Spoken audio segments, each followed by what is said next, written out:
২৪ ঘণ্টায় ভারতীয় সীমান্তরক্ষী বাহিনী বিএসএফ এর অবৈধ পুশ ইনে আরও ৮টি চেষ্টা প্রতিহত করেছে বর্ডার গার্ড বাংলাদেশ বিজিবি। সীমান্তে সর্বোচ্চ সতর্ক অবস্থানের কারণে এই অপচেষ্টা ব্যর্থ হয়। শনিবার ঝিনাইদহের যাদবপুর সীমান্ত দিয়ে ৩ জন ব্যক্তি বাংলাদেশে প্রবেশের চেষ্টা করলে বিজিবির বাঁধার মুখে তারা ফিরে যায়। নওগাঁর করমুডাঙ্গা সীমান্তে ১৭ জন এবং লালমনিরহাটের বড়খাতা ৬৫ বাড়ি সহ সীমান্ত দিয়ে ৩৩ জনকে ফিরিয়ে দেওয়া হয়। এছাড়া পঞ্চগড়, নেত্রকোনার কচুগড়া সীমান্ত দিয়ে পুশ ইনের চেষ্টা প্রতিরোধ করা হয়। বিজিবি জানিয়েছে, সীমান্ত দিয়ে কাউকে অবৈধভাবে বাংলাদেশে প্রবেশ করতে দেয়া হবে না। দেশের সার্বভৌমত্ব ও সীমান্ত নিরাপত্তা রক্ষায় বিজিবি সর্বদা প্রস্তুত থাকবে।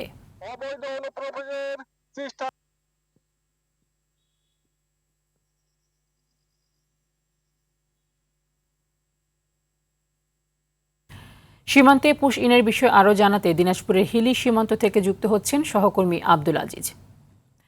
আজিজ, পুশ ইন ঠেকাতে বিজিবির অবস্থান কেমন দেখছেন এবং সীমান্ত পরিস্থিতি এখন কেমন, বিস্তারিত জানাবেন।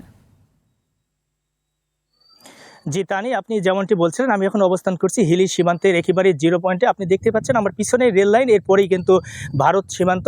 আমি কিছুক্ষণ আগেও জয়পুরহাট ২০ বিজিবির ব্যাটালিয়নের অধিনায়ক লেফটেন্যান্ট কর্নেল লতিফুল বাড়ির সঙ্গে কথা বলেছি। তিনি আমাকে যেমনটি জানিয়েছে যে আজকে ভোর ৩:৩০টার দিকে কিন্তু ভারত অর্থাৎ হিলির যে ঘাসুরিয়া সীমান্ত রয়েছে এবং ভারতের সীমান্তের অভ্যন্তরের থেকে কিন্তু পাঁচজন ব্যক্তিকে কিন্তু পুশ ইন করার চেষ্টা করেছিল বিএসএফ। এটি কিন্তু বিজিবি টের পেয়ে তারা কিন্তু সেটি রুখে দিয়েছে। এরপর থেকে কিন্তু এলাকায় একটি উত্তেজনা বিরাজ করছে এবং মানুষের মধ্যে কিন্তু আতঙ্ক বিরাজ করছে, যেহেতু ভারত এবং বাংলাদেশ সীমান্তে এই খুব সম্প্রতি সময়ে কিন্তু একটি পুশ ইন নিয়ে কিন্তু আশঙ্কা বিরাজ করছে, যার জন্য কিন্তু প্রশাসনের পক্ষ থেকে অর্থাৎ বিজিবির পক্ষ থেকে কিন্তু কঠোর নিরাপত্তা জোরদার করা হয়েছে। আমরা যেমনটি দেখেছি যে অরক্ষিত যেসব সীমান্ত রয়েছে সেই সব সীমান্তে কিন্তু বিজিবির পাশাপাশি সাদা পোশাকের গোয়েন্দা সংস্থার কিন্তু নজরদারি টহল বৃদ্ধি করা হয়েছে।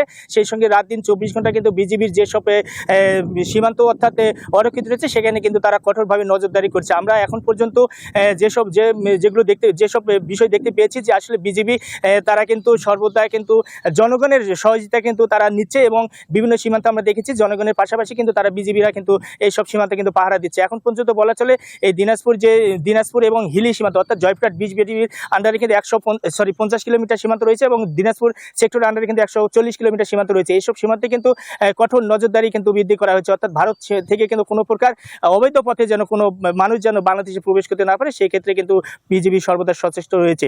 তো এখন পর্যন্ত বলা চলে বিজিবি কিন্তু তারা কঠোর দায়িত্ব পালন করছে এবং এখন পর্যন্ত এই হিলি এবং দিনাজপুর সীমান্ত দিয়ে কোনো প্রকার মানুষ বাংলাদেশের মধ্যে প্রবেশ করতে পারেনি। তো তা নিয়ে এখন পর্যন্ত এই ছিল আমার কিছু দিনাজপুরে হিলি সীমান্ত থেকে পুশ ইন বিষয়ে সর্বশেষ পরিস্থিতি। আজিজ, ধন্যবাদ আপনাকে।